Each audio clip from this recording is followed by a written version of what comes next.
The Blender file should already come pre-configured to have the background transparent. If you want to not have the background transparent, just make sure to go under the inside of the render settings, film, and untick transparent. In this case, we're going to leave it transparent, so I'm going to tick that back on. Now we're going to go into the resolution. 2160 by 2160 is fine. And in the output, I usually just save it from the rendering tab. So we're gonna hit F12, and everything should be good to go. The samples are to 200. The noise threshold set at a pretty good spot, and we've got a denoise set up with open image denoise. You can tinker with these if you'd like, but overall, these settings work pretty well for this particular scene,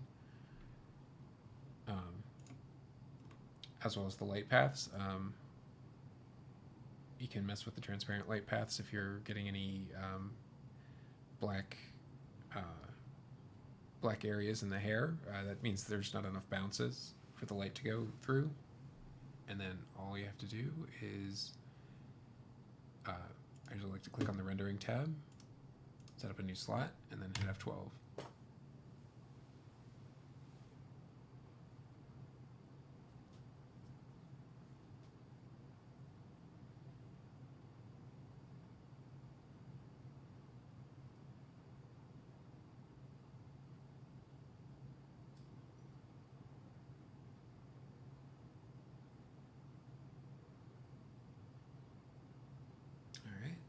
My system rendered in 24 seconds.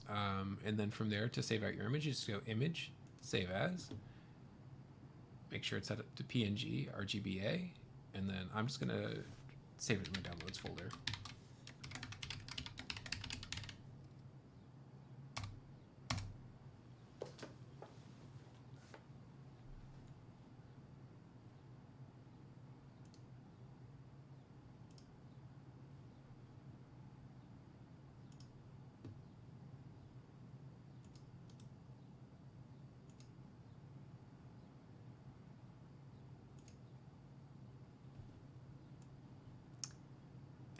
There's your goblin ready to be plastered on another background.